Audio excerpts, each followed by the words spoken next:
Baiklah, Assalamualaikum warahmatullahi wabarakatuh. Kali ini kita bicara tentang fleksi, yaitu eh,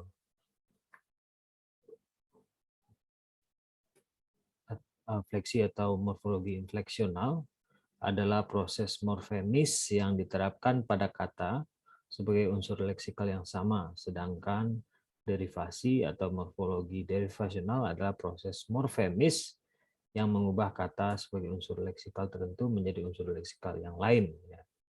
Jadi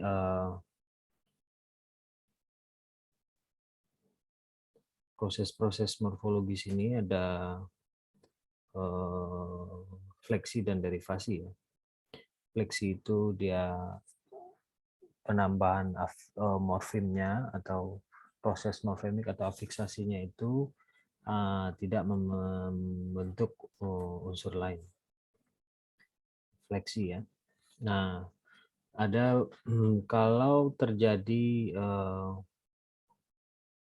pada verba disebut konjugasi, dan jika terjadi pada nomina disebut dengan deklinasi. Nah, sebelumnya kita sudah bahas tentang jenis-jenis fleksi, ada fleksi segmental dan ada fleksi non-segmental. Fleksi segmental itu terdiri dari afiksasi dan reduplikasi. Nah, pada bagian 2 kita sudah bicara tentang bahasa berpemarkah induk dan bahasa berpemarkah bawahan. Ada bahasa yang berpemarkah induk, maksudnya proses afiksasi atau penambahan perubahan itu terjadi pada induk, tidak terjadi pada bawahan. Nah, induk dengan bawahan itu misalnya seniman ini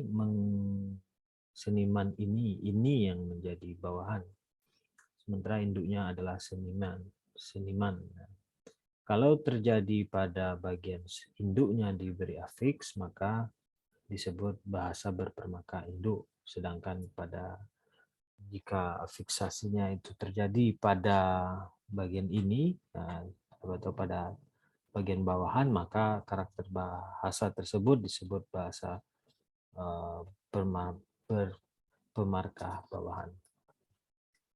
Contohnya bahasa bawahan yaitu bahasa Latin ya, seperti contoh Ili Prophetai Aman ya. Lihat pada buku itu ada contohnya. Nah, kemudian ada juga soal paradigma ya.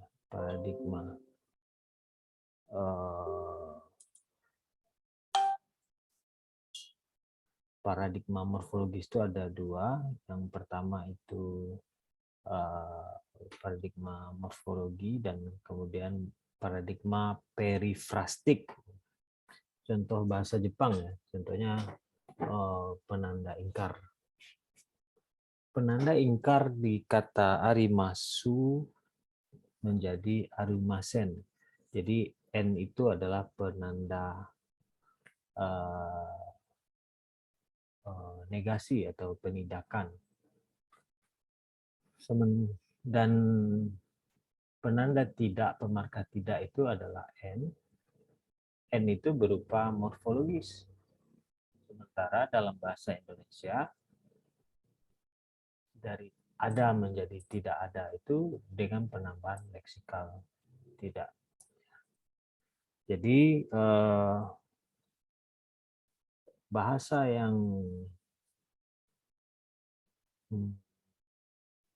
memiliki penambahan atau siasat penambahan tidaknya itu berupa morfem bebas tidak seperti ini, disebut dia sebagai bahasa berparadigma perifrastik. Sementara jika yang ditambah itu berupa morfem, maka disebutlah bahasa tersebut berparadigma morfologis. Oke, berparadigma morfologis.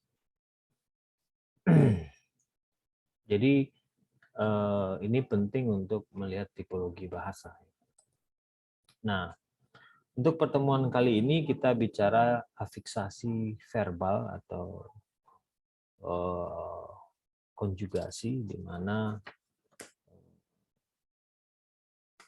kita ulang lagi bahwa konjugasi adalah paradigma morfologis atau verbi ataupun perifrastik yang terjadi pada verba. Ya. Nah, dalam bahasa yang mempergunakan syarat pengafiks atau untuk verba ada macam-macam kelas afiks. Banyak bahasa membedakan bentuk finit dan bentuk non-finit. Nah, bentuk finit ini contohnya ada kala, aspek, modus, diatesis, persona, jumlah, dan jenis. Nah, kita bahas afiksasi verbal kala ya. Kala. Kala itu apa? Kala itu sesuatu yang menyangkut waktu atau saat ya.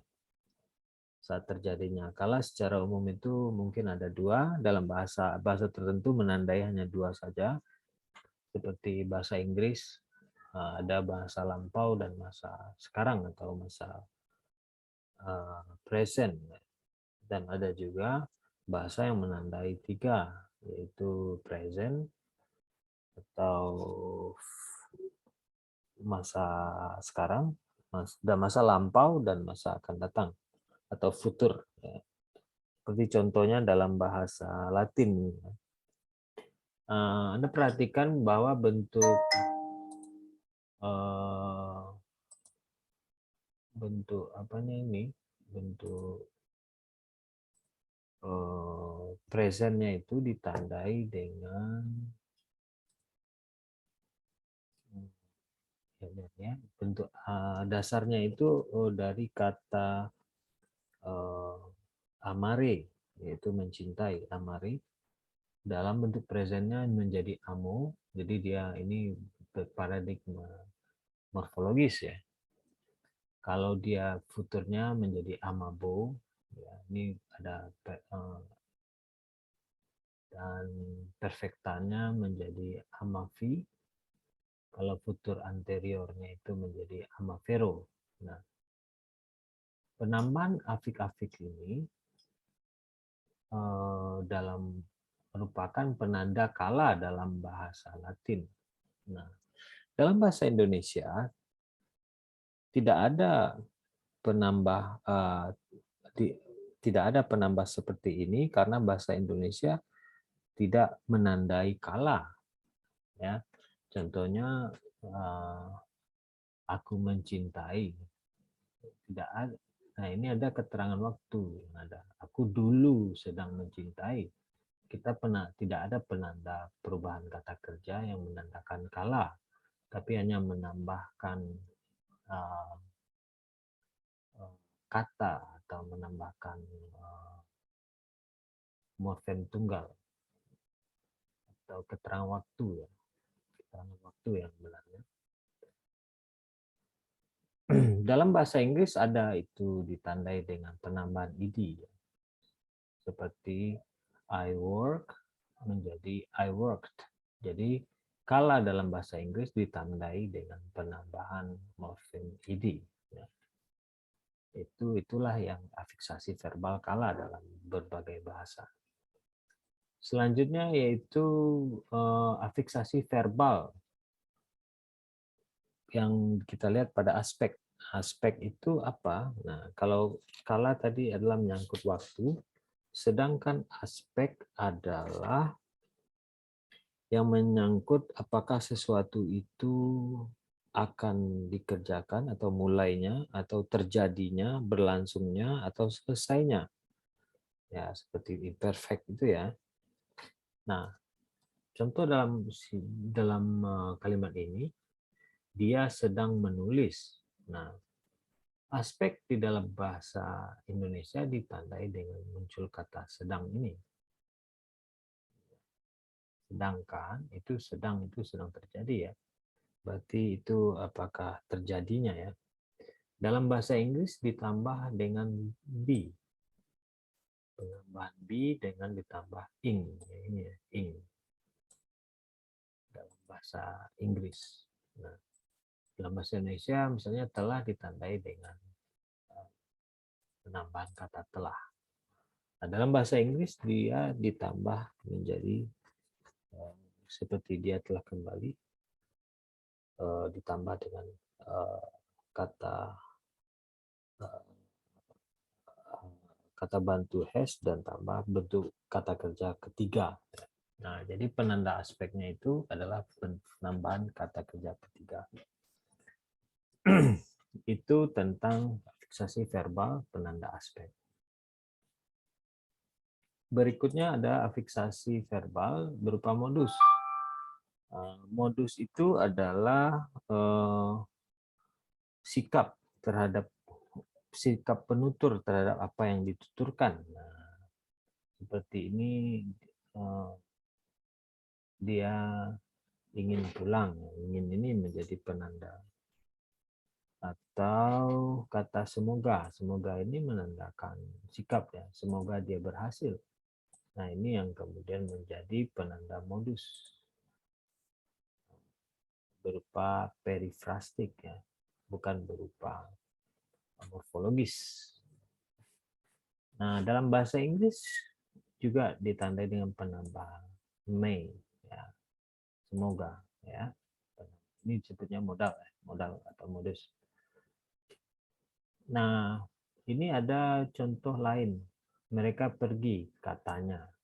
Katanya ini penanda modal, katanya ini berupa kita sanksi apa ya apa enggak katanya ya gitu ya. Nah, jadi katanya itu disebut penanda modus. Jadi modus ini ada banyak macamnya infleksinya. Ada disebut indikatif, ada subjunktif, ada optatif, ada desiratif, ada integratif dan negatif. Misalnya dia tidak suka, tidak itu penanda modus. Selain daripada dia juga penanda ya negasi ya. Oke. Nah, berikutnya yaitu ada afiksasi verbal berupa dietesis. Nah, dietesis ini adalah yang berkaitan dengan agentif atau peran atau berperan agentif, apakah dia sebagai agen atau tidak. Jadi bentuknya itu ada dietesis aktif dan ada dietesis pasif. Nah, dalam bahasa Indonesia kita lihat contoh yang ini ya. Dalam bahasa Indonesia, penanda aktif dan pasif itu ada awalan me dengan awalan di. Ini berupa berparadigma morfemis ya, bukan perifrastik. Jadi guru mengumpulkan mereka, guru ini menjadi agen pelaku dia yang mengumpulkan guru. Sementara mereka dikumpulkan, mereka ini bukanlah agen. Dia pasien atau dia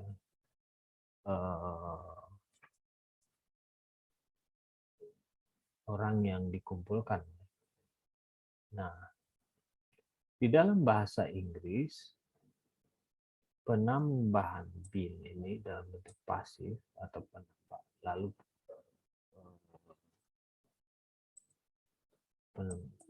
be ditambah id ini menjadi penanda dia pasif di dalam bahasa Inggris. Kalau aktifnya they use the phone. Ya, ini had, ini penanda masa lampau seperti id ini. Nah, pemunculan been itu, be itu menjadi penanda pasif dalam bahasa Inggris. Nah, berbeda lagi dengan bahasa Latin. Aku mencintai itu bentuk aktif, dietesis aktifnya. Sementara aku mencintai itu amo ya, amo. Amo itu aku mencintai, dia menjadi dietesis berupa dietesis aktif, sedangkan amor penambahan r ini dia merubah menjadi berdietesis pasif. Ada satu hal lagi diatesis, yaitu diatesis medial. Saya tidak akan menjelaskan itu di sini. Nah, yang terakhir yaitu afiksasi persona, jumlah, dan jenis. Nah, ini kita lihat di sini, ini dalam bahasa Toraja, dalam bahasa Indonesia diundangnya. Ya, ini kan persona ya. Ya, ini diundangnya itu bisa dia satu orang, bisa dua orang, bisa tiga orang, nggak jelas ya. Nah, dalam bahasa Arab dia ditandai siapa orangnya, laki-laki, perempuan, berapa jumlahnya, jenis kelaminnya, itu ditandai. Mungkin kalian lebih tahu dari saya apa contoh-contohnya itu ya. Jadi ada bahasa yang menandai itu. Di dalam kata kerjanya itu ada penanda personanya siapa, ada jumlah personanya berapa, dan jenisnya itu apa ya. Apa dia laki-laki atau perempuan. Nah, ini ada contoh dalam bahasa Toraja. Orang pertama tunggal itu ku datang, ku ditangkan. Ya, ini contohnya saya lihat dalam buku apa itu? Dalam buku Erhard, ditangkan. Kalau orang kedua tunggal, mu ditangkan.